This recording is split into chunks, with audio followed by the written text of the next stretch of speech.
তেল আবিবের সঙ্গে সম্পর্ক স্বাভাবিক করতে আগ্রহী দামেস্ক সিরিয়ার কোনো মন্ত্রী কিংবা উচ্চপদস্থ কর্মকর্তা নয়, বরং এই বক্তব্য দিয়েছেন স্বয়ং দেশটির প্রেসিডেন্ট আহমেদ আল শারা। সম্প্রতি ব্লুমবার্গে দেয়া এক সাক্ষাৎকারে এমনটাই জানিয়েছেন মার্কিন কংগ্রেসম্যান কোরি মিলস। শুক্রবার এ সংক্রান্ত প্রতিবেদন প্রকাশ করে ইসরায়েলি গণমাধ্যম টাইমস অব ইসরায়েল, যেখানে উল্লেখ করা হয় গেল সপ্তাহে সিরিয়ায় আহমেদ আল শারার সঙ্গে বৈঠক করেন কোরি মিলস।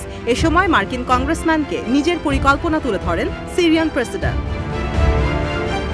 মিলসের দাবি, বৈঠকে দামেস্কের ওপর থেকে ওয়াশিংটনের নিষেধাজ্ঞা প্রত্যাহার ও তেল আবিবের সঙ্গে সম্পর্ক স্বাভাবিকীকরণের বিষয়ে 90 মিনিট দীর্ঘ আলোচনা হয়। এক পর্যায়ে আব্রাহাম অ্যাকর্ডে যুক্ত হবার আগ্রহ প্রকাশ করেন আল শারা। প্রেসিডেন্ট হিসেবে প্রথমবার দায়িত্ব পালনকালে ইসরায়েলের সঙ্গে আরব রাষ্ট্রগুলোর সম্পর্ক স্বাভাবিক করার প্রক্রিয়া শুরু করেন ডোনাল্ড ট্রাম্প। এরই ধারাবাহিকতায় 2020 সালে আব্রাহাম অ্যাকর্ডে সই করে সংযুক্ত আরব আমিরাত, বাহরাইন ও মরক্কো। এর এক বছর বাদে যুক্ত হয় সুদান। 4 দেশের সঙ্গে সীমান্ত রয়েছে ইসরায়েলের, যার মধ্যে মিশর ও জর্ডান স্বাধীন রাষ্ট্র হিসেবে স্বীকৃতি দিয়েছে ইসরায়েলকে। আব্রাহাম অ্যাকর্ডে যুক্ত হলে ইসরায়েল পাবে প্রতিবেশী সিরিয়ার স্বীকৃতি, বাদ থাকবে শুধুমাত্র লেবানন। এতে করে ধূলিসাৎ হতে পারে ফিলিস্তিনিদের স্বাধীন রাষ্ট্রের নাগরিকের পরিচয়ে বেঁচে থাকার স্বপ্ন। মার্কিন কংগ্রেসম্যান জানান, সিরিয়ার মাটিতে সক্রিয় বিদেশি যোদ্ধাদের বিষয়ে সতর্ক রয়েছেন আল শারা।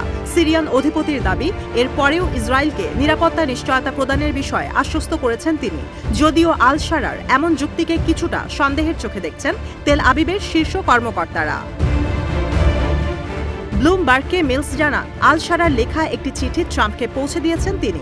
তবে চিঠির বিষয়বস্তু সম্পর্কে সাক্ষাৎকারে কিছুই জানানো হয়নি। নতুন সিরিয়ার সঙ্গে যুক্তরাষ্ট্রের সম্পর্ক তৈরির বিষয়ে আশাবাদ ব্যক্ত করেছেন মার্কিন কংগ্রেসম্যান।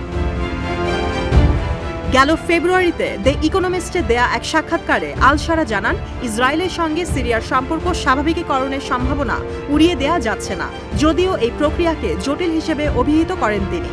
সিরিয়ান প্রেসিডেন্টের দাবি, এ পর্যন্ত 3টি যুদ্ধে ইসরায়েলের সঙ্গে লড়াই করেছে তার দেশ। 1967 সালে পরাজয়ের পর গোলান মালভূমি দখল করে রেখেছে ইহুদি সেনারা, যা ফেরত না পেলে দুই দেশের মধ্যে ভবিষ্যৎ শান্তি স্থাপন প্রক্রিয়া জটিল হয়ে পড়বে।